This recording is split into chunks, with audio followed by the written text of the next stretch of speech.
Glória a Deus. Abra sua Bíblia lá em Números. Números capítulo 3. Números capítulo 3, versículo 41. Hoje eu quero estar falando dessa sequência de estudos, falando sobre os levitas. Levitas da casa de Deus. Levitas da casa de Deus. Esse é o tema, tá, Rafael? Números 3. Versículo 41. 41. Números 3, 41. Diz assim a palavra de Deus. E para mim tomará os levitas, eu sou o Senhor, em lugar de todos os primogênitos dos filhos de Israel, e do gado dos levitas em lugar de todos os primogênitos entre o gado de Israel. Amém? Eu, o Senhor, tomarei os levitas. Eu, Senhor. Vamos orar? Pai, aqui está, ó Deus, uma porção da Tua palavra, Senhor. Queremos estar trazendo entendimento, clareza sobre o ministério levítico dentro da Tua casa, Pai. Que o Senhor possa nos instruir, nos ensinar, e que possamos sair daqui, ó Deus, sabendo cada um, ó Deus, a função que deva ocupar na casa de Deus, Pai. Muito obrigado por esse tempo que o Senhor nos proporcionou de estudarmos 5 ministérios, ó Deus. E agora, Senhor, fechando com o ministério levítico, Deus. Fala, Senhor, aos nossos corações. Nós te glorificamos. Leva cativo todo pensamento a Cristo. E tudo aquilo que impede o povo de conhecer ao Senhor, todo levante maligno, caia por terra agora em nome de Jesus. Damos liberdade de ação ao Teu Espírito Santo entre nós. Em nome de Jesus, Pai. Amém. Eu quero que você, líder de célula, anote essa frase, essa primeira frase. Não está errado pensar que os músicos são levitas. Não está errado pensar que os músicos são levitas. Vírgula. Porém, ministério levítico é muito mais do que música. Conseguiram? Porém, ministério levítico é muito mais do que música. Todos copiaram? Glória a Deus. De onde surgiram os levitas, querido? Eu vou explicar para vocês a origem dos levitas. Lembrem-se do povo de Israel cativo lá no Egito. Lá no Egito. Quando o Senhor se manifestou para retirar Israel de lá do meio da escravidão. O que aconteceu? Deus mandou 10 pragas. Quase deu um trava-língua aqui, ó. 10 pragas. E a última praga seria a morte dos primogênitos. E como que o povo de Israel se libertou da morte dos primogênitos na casa deles? Sobre o arraial de Israel, o anjo da morte passou de reto. Por quê? Porque o Senhor tinha dado uma direção para o povo. Peguem um carneiro, sacrifiquem esse carneiro, e peguem o sangue desse carneiro e pinte o umbral da sua porta. Aí o anjo vai passar pela sua casa e vai ver que ali já houve morte. E vai passar. A morte do cordeiro. O cordeiro livrava Israel da morte.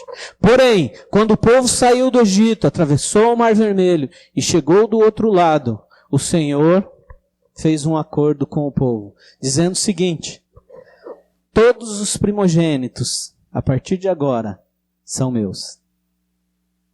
Todos os primogênitos. Isso quer dizer o quê? Que o Mateus deveria ser entregue aqui na casa de Deus, para servir a Deus. O Caio, aqui. Quem mais que é primogênito? Que abriu a madre? A Jane, a Karina. Quem mais é primogênito? Primeiro filho? Joabe, o Dene. Quem mais? Amanda, a Jaque. Você veja quanta gente. A mãe da Leine, desculpa, irmã, esqueci seu nome. Maria. Irmã Maria também. Glória a Deus, viu? Também. Todos os primogênitos deveriam ser entregues para servir a Deus. Todos eles. Mas daí o Senhor fez o seguinte, para não tirar de cada um filho, Ele fez uma tribo inteira. Que era a tribo de Levi. Eu consagro a tribo de Levi. para serem os meus primogênitos. A tribo de Levi levou essa responsabilidade da primogenitura. Ou seja, as outras 11 tribos, deveriam cuidar e sustentar da tribo de Levi, porque eles não tinham gado, não tinham ovelha, eles não tinham nada, eles não tinham negócio. O negócio deles era cuidar das coisas de Deus, da obra de Deus. E as outras tribos, através dos dízimos e das ofertas, sustentava o ministério levítico.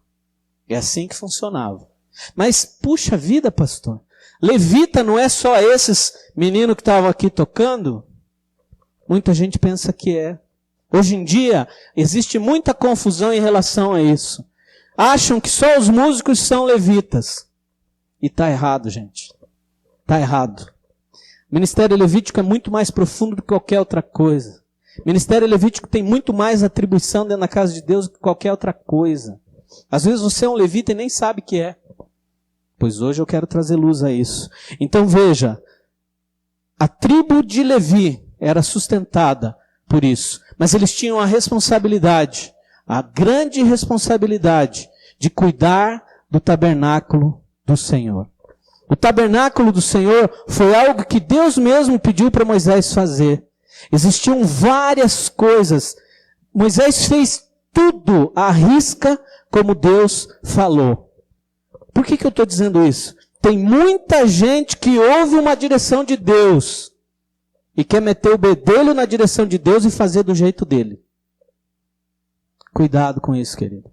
Se você fizer algo que Deus não te mandou, você vai prestar conta daquilo que você fez, sem a ordem de Deus. Mas Moisés cumpriu à risca a direção de Deus. Todas as metragens, Deus tem um dom tão grande, Ele é dono de tudo, a sabedoria sai, flui de Deus. Ele deu o projeto na mão de Moisés. E Moisés fez aquilo. E o tabernáculo tinha uma forração com as peles dos animais, que era uma cerca. E no portão do tabernáculo, era lindo aquele portão, era bem coloridinho, cheio de cores. Por quê? Demonstrava a alegria. A alegria. A alegria. Aonde que nós podemos ver dentro dos 5 ministérios esse portão? Quem vocês acham que é o portão dos 5 ministérios? Quero saber. O evangelista. O evangelista mostra a grandiosidade e a glória do reino de Deus. É o portão colorido. Venha do jeito que você está. Deus te ama. Ô, benção, quero te abraçar. Vamos rodar aí na praça. Não dá nada se vão falar de nós. Isso é evangelista. O evangelista faz isso. Mas daí você entrava, tinha ali um altar.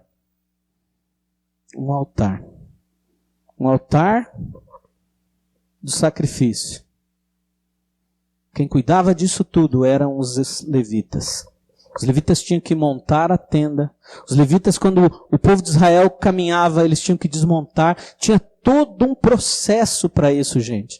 E eles é que transportavam a coisa mais importante que tinha no tabernáculo, que era a Arca da Aliança, que simbolizava a presença de Deus.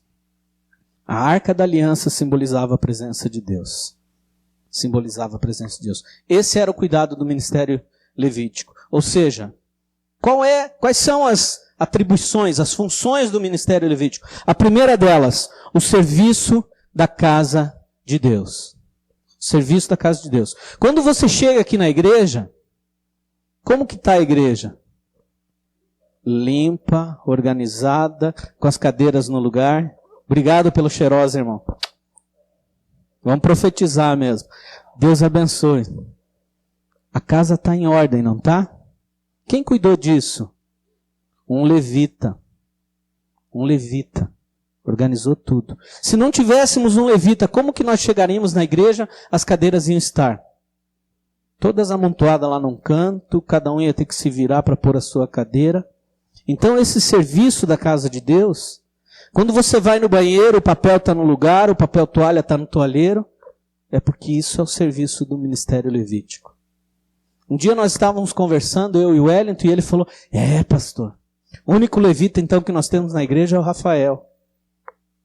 Por ofício é. Mas veja como é um engano. Tem mais levitas do que a gente imagina. Segunda coisa, as portas. As portas.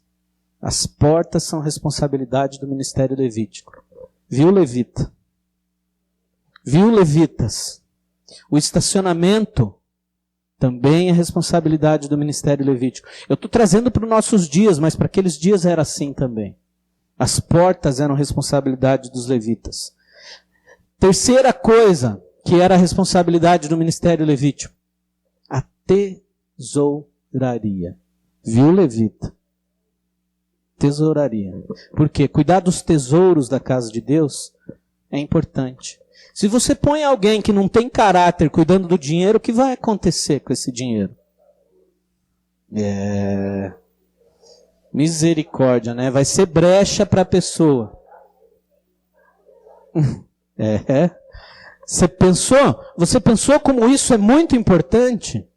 Gente, nós já vimos situações assim, de fraude na tesouraria da igreja.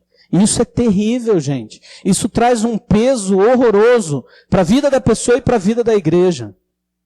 E se Deus não agir, aquela pessoa vai ser escrava o resto da vida. E as suas finanças vão estar travadas, porque ela não está roubando homens. Quem ela está roubando? Deus.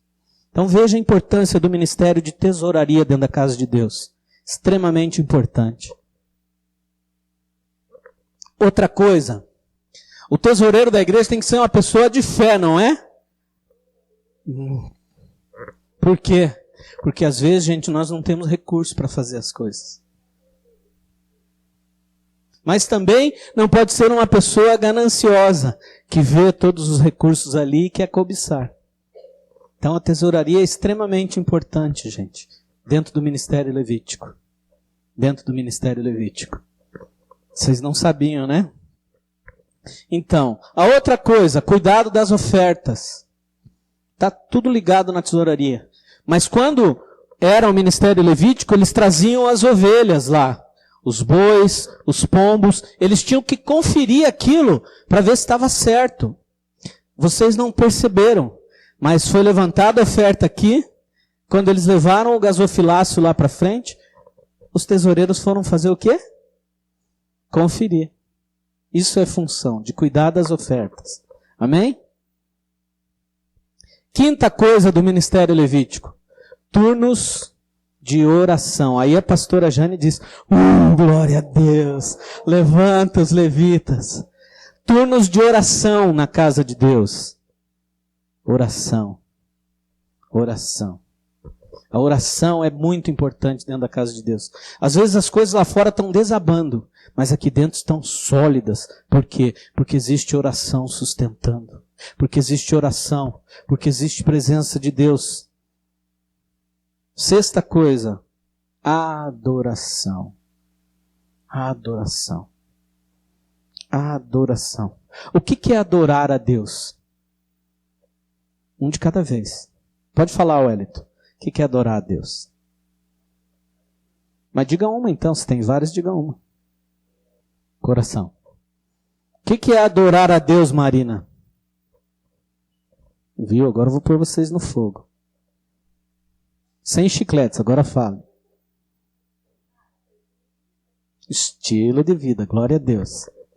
O que é, meu amor, adorar a Deus?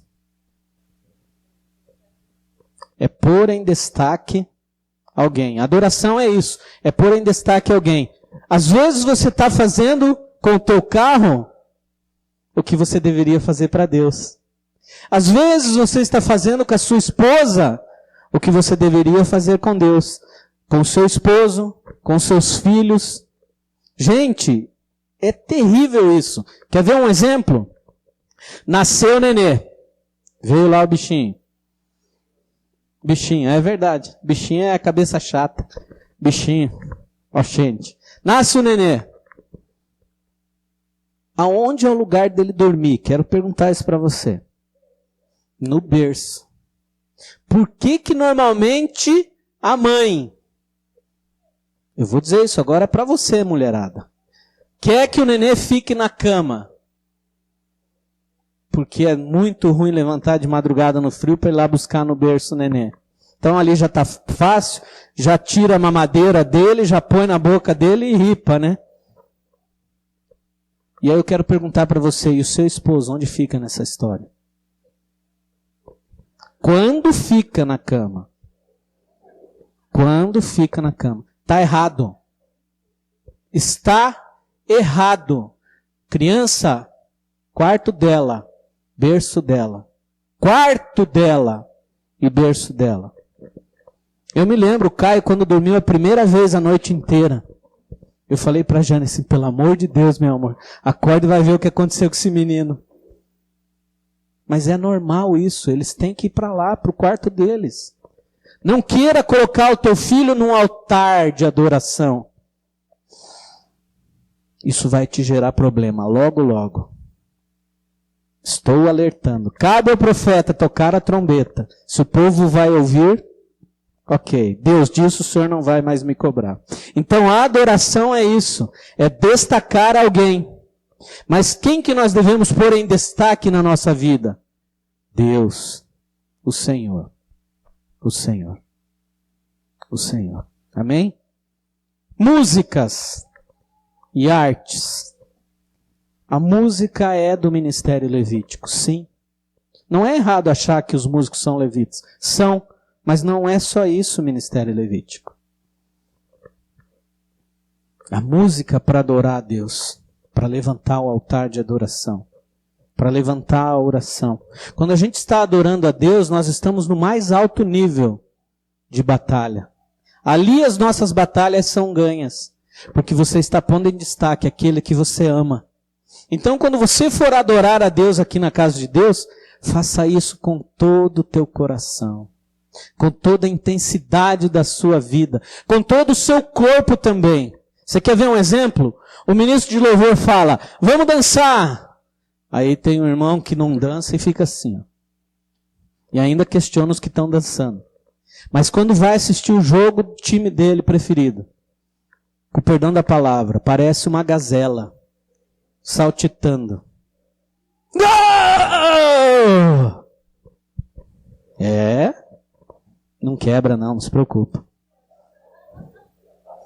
Não se preocupa. Isso é colocar em destaque o quê? O time de futebol. Então, querido, como diz a palavra, antes você gastava o teu corpo no pecado, agora muito mais se empenhe em adorar a Deus com o seu corpo, como sacrifício vivo, santo e agradável a Deus. Isso é um culto feito com razão, com conhecimento, com entendimento. As artes. O que mais que nós podemos chamar de ministério levítico dentro das artes? A dança é uma expressão de arte. O teatro é uma função de arte. O ministério de comunicação. Comunicação é arte. Gente, a gente tem muita vontade de melhorar o nosso processo de comunicação. Outra coisa, queremos transmitir o nosso culto online. Um dia nós havemos de fazer isso. Isso é tudo ministério levítico. Tudo ministério levítico. Faz parte desse processo, as artes. Vocês lembram de como Deus age através do teatro. Nós tivemos algumas encenações aqui na igreja. E Deus fez algo maravilhoso todas as vezes que tivemos teatro aqui. Então nós precisamos levantar as coisas certas, nas horas certas, para que flua a graça de Deus através das artes. Outra coisa, a pintura. Vocês nunca ouviram falar isso, eu imagino, alguns de vocês, outros já. Mas existem pessoas que são usadas por Deus para fazerem quadros proféticos. Enquanto o pastor está pregando, a pessoa está pintando algo que Deus inspirou. Gente, eu já vi cada quadro. Cada quadro. É ou não é, Marina? O quadro da mulher lá, você ficou apaixonada, não foi? Queria comprar, não deu, né? Glória a Deus. A parte 8ª aqui dessa função dos ministérios e do ministério levítico. Cuidar do povo. Eles ajudam o ministério pastoral a cuidar do povo. Cuidar como? Gente, nós temos nas nossas células algo chamado quilo do amor. Quem cuida disso? Ministério levítico. Separa as cestas, organiza os alimentos para fazer a distribuição. E eu sei que Deus age com tanto amor quando Ele faz isso na vida das pessoas. Muitas vezes. Muitas vezes a gente vê isso, a manifestação de Deus, através desse quilo do amor. Através desse quilo do amor. Então veja, quantas coisas mais o ministério levítico tem responsabilidade dentro da casa de Deus. É só a música? São só os músicos? Não, né? Então abra sua Bíblia lá em Amós, capítulo 9. Amós 9. Ah, pastor, sumiu Amós da minha Bíblia. Sumiu, né? Acha ele aí. Está depois de Joel. 9, 11 e 12. Amós 9, 11 e 12. Olhe o que Deus mesmo falou através do profeta Amós. Achou aí, levita? Amós? Então procura aí. Não, acha ele aí, que ele está aí. Depois de Joel. Ei, você está procurando no Novo Testamento? É no Velho, filho. Os profetas menores lá. Depois de Joel, Amós. Joel, Amós, Obadias, Jonas, Miqueias, Naum, Abacuque, Sofonias, Ageu, Zacarias e Malaquias. Esses são os profetas menores. Eu vou esperar, eu estou paciente hoje, eu vou esperar vocês. Depois de Joel, o livro de Amós. Amém? 9, 11 e 12. Glória a Deus. Dá uma salva de palma aí para Jesus que o Roger achou agora. Aleluia. Vamos ler então. 11 e 12 diz assim, ó. Naquele dia tornarei a levantar o tabernáculo caído de Davi, que está caído, e repararei as suas brechas, e tornarei a levantar as suas ruínas, e as reedificarei, como nos dias antigos, para que eles possuam o resto de Edom, e todas as nações que são chamadas pelo meu nome, diz o Senhor que fez essas coisas. Quem falou? O Senhor. Vou levantar o tabernáculo caído de Davi. Gente, aconteceu o seguinte. No tempo de Eli, que era profeta em Israel, os filhos dele abusaram das coisas do templo. Profanaram o templo. E Israel perdeu a guerra. E os filhos de Eli morreram naquela guerra. E a arca da aliança foi levada embora para o meio dos inimigos, para o arraial dos inimigos. E é muito interessante o que aconteceu com a arca lá no arraial dos inimigos. Eles puseram ela no templo de Dagon. Gente, a arca de Deus é o quê? É a presença de Deus. Eles deixaram lá de noite e foram embora. No outro dia eles voltaram. Como estava a estátua de Dagon? Vocês lembram ou não? Prostrada, com o rosto na terra, diante da arca. Eles levantaram a estátua e acharam, alguém mexeu aqui. Deixaram lá na outra noite, voltaram. O que aconteceu com a estátua de Dagon? Estava prostrada diante de Deus. Aí eles entenderam. O Deus de Israel está fazendo isso. Vamos mandar embora a arca desse lugar, porque senão Deus vai destruir a nós, todos aqui. E eles mandam de volta. Eles mandam de volta a arca. E a arca chega no território de Israel. E lá ela fica.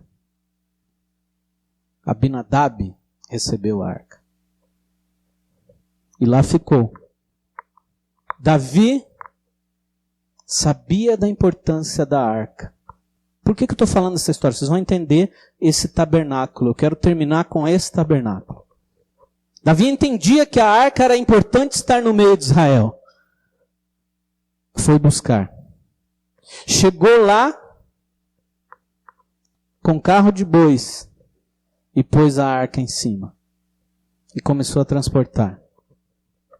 Em determinado momento, a carroça balançou, a arca tremeu e Uzá estendeu as mãos para segurar a arca. O que aconteceu com Uzá? Morreu. Quando aconteceu isso, Davi se entristeceu. E falou o seguinte: estamos fazendo coisas erradas com a arca. Ficou na casa de quem a arca dali? Vamos ver se vocês lembram. Obed-edom. Obed-edom recebeu na sua casa a arca. E lá ela ficou. E Davi voltou para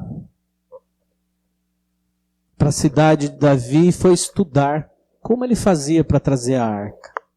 Se ele trouxe nos carros, não deu certo. Por que ele trouxe nos carros? Porque os inimigos puseram a arca em cima de carros de boi e as vacas levaram para o lugar certo em Israel. Ele achou que Deus faria do mesmo jeito. Gente, não ache que o que funciona para alguém funciona para você. Não queira copiar o que os outros estão fazendo. Eu, quando vivi isso na minha vida ministerial, só dei com os burros na água. Seja o melhor você mesmo que você pode ser. Não queira imitar os outros. Vocês já viram pregação de igreja que todo mundo fala igual? Amém, meu irmão, minha irmã. Glória a Deus. Todo mundo fala igual. Que graça tem nisso? Se todos são diferentes, por que eu tenho que imitar o líder? Por que você tem que me imitar? Não imite a mim. Vai perguntar para Deus o que é o melhor que você tem para oferecer. Qual é o melhor Mateus que você pode dar para Deus, Mateus? É, pastor. Que cara de interrogação, né? Qual é o melhor Wesley que eu tenho para oferecer para Deus? Qual é o melhor Dene que eu tenho para Deus? Busque dentro de você isso. Não queira fazer o que os outros fazem. Está dando certo, então vamos fazer. Não vai funcionar. Não vai funcionar. Deus tem uma função para cada um. Por isso nós somos individuais. Eu não preciso pregar bem, meu irmão, minha irmã, para ser aceito por Deus. Eu não preciso também ser, como muitas vezes eu já falei aqui no Tadel, eu fui numa conferência profética, agora quebrou. Eu fui numa conferência profética e lá um canadense avivalista estava pregando. E eu saí daquela conferência, tem que dar um passo maior. Eu saí daquela conferência e eu comecei a orar pelas pessoas. E eu orava assim, vem aqui, Mateus. Eu orava bem assim, tira o boné, filho. Eu ia orar pelas pessoas e falava assim, ó, Fire, Lord. Fire, Lord. Vocês entenderam isso, não? Fogo, Senhor. Fogo, Senhor.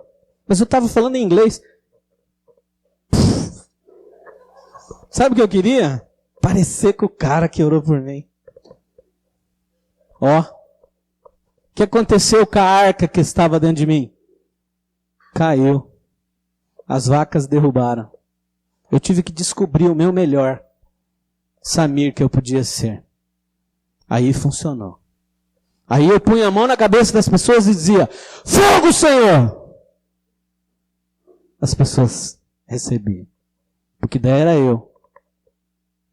Agora, fire, Lord. Misericórdia, ainda bem que eu me converti. Aí Deus manda recado para Davi dizendo o seguinte, Obed-edom prosperou. A casa dele tem sido ricamente abençoada. Você que tem célula na tua casa, eu quero liberar uma palavra sobre sua vida agora. Deus está nesse negócio. Você vai crescer, você vai prosperar, você vai multiplicar sobremaneira, porque a arca da aliança está na sua casa.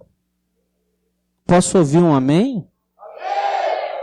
Glória a Deus. Então você que recebe célula, fique alegre. Eu sei que às vezes é chato, gente. Estou cansado hoje. Puxa, mas a célula na minha casa não tem o que fazer. Mas é assim mesmo que você faz. Mate sua carne. E agradeça a Deus por receber a arca na sua casa. Deus vai te prosperar, como fez com Obed-edom. Deus vai fazer isso na sua vida. Como foi com Obed-edom, vai ser com você. Aí Davi descobriu que era preciso levantar o ministério levítico e pôr eles no lugar para trazer a arca para Israel. Oh, aleluia! Oh, aleluia! O ministério levítico tem tudo a ver com a presença de Deus, gente. O ministério levítico tem tudo a ver com Deus vindo e enchendo a terra. Oh Deus!